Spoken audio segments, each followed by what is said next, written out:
ठाकुर जी इसी दिन प्रकट हुए। किस दिन? स्नान पूर्णिमा। स्नान पूर्णिमा के दिन बंधुओं, आप लोग आ सको तो जगन्नाथपुरी आइएगा। हम कालीराम साईं जी को भी बुलाएंगे कि वो भी आवें। इस बार जगन्नाथ जी का एक साथ दर्शन करें उनके मंगल में प्राकट्य दिवस पर। और जो नहीं आ सकते हो उस दिन बंधुओं घर पर सुंदर ठाकुर जी का जलाभिषेक करो। दूध नहीं, घी नहीं, दही नहीं, पंचामृत नहीं, उस दिन केवल जल से अभिषेक होगा। कैसे करना चाहिए थोड़ी बहुत विधि हम बता देते हैं। मटके में सुंदर जल रखो, हो सके तो दिव्य नदियों का जल हो, यमुना जी का हो तो बहुत अच्छा है। यमुना जी का जल हमारे लाल जी के लिए यमुना जी का जल आता है। कटा पत्थर एक स्थान है उत्तराखंड में, जहां श्री यमुना जी पहली बार पृथ्वी पर आती हैं हिमालय से।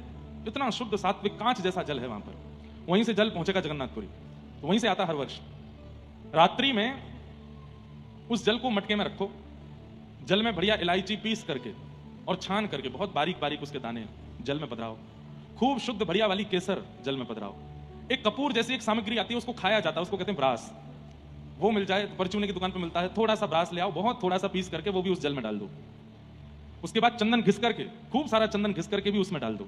फिर गुलाब की पत्तियां, मोगरे के पुष्प, ये मोगरा तो नहीं है, मोगरा यहीं कहीं, हाँ भागवत जी पर धारण है, मोगरा का पुष्प श्वेत, वो डाल दो। कुछ भी आर्टिफिशियल सामान नहीं, इत्र वगैरह कुछ नहीं डालना है उसमें। तो क्या क्या डालना है? इलायची डालो, केसर डालो और ब्रास डालो, चंदन घिस करके डालो, मोगरे का पुष्प और गुलाब का पुष्प। ये भर करके खूब 2-4 मटकों में भर करके मटके को ऊपर सुंदर मलमल के वस्त्र, श्वेत वस्त्र से ढक दो। उसके बाद उन मटकों का श्रृंगार करो। क्यों? श्री यमुना जी के भाव से, यमुना जी। और जहां आपके ठाकुर जी विराजते हैं वहीं उन मटकों को ठाकुर जी के पास विराजमान करो। रात्रि में ठाकुर जी और श्री जी यानी कि यमुना जी का रास बिहार होगा।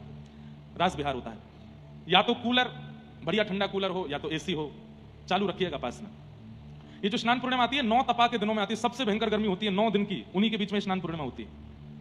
रात्रि भर वो जल इतना ठंडा हो जाएगा, इतना ठंडा हो जाएगा, सुबह सुबह महाराज वो पूरा जो कक्ष है वो महक से गमक उठेगा। उसकी महक नहीं जाएगी कम से कम 10 दिनों तक, केसर की, इलायची की, इतना अच्छा ऐसा लगेगा ठाकुर जी बैठे हैं प्रत्यक्ष। फिर उसके बाद सुंदर पात्र लो, पात्र लेकर के ठाकुर जी को केवल एक कॉपीन, एक लंगोटी पहनाओ और कुछ नहीं, और बढ़िया धीमे धीमे उस जल से स्नान कराते रहो। पद गाओ, स्तुतियां गाओ और खूब देर तक ठाकुर जी को नहवाते रहो। सामने एक फुब्बारा चला दो, छोटा सा फुब्बारा आर्टिफिशियल मंगा लो, उसमें भी थोड़ी इत्र आदि डाल करके वो फुब्बारा चलता रहे। पीछे खस की टाट लगा दो और उस टाट को भी गीला कर दो, उसमें भी खस, मतलब ठंड ही ठंड, इतनी मतलब जाड़ा लग जाए ठाकुर जी को, ऐसी शीतलता रखो।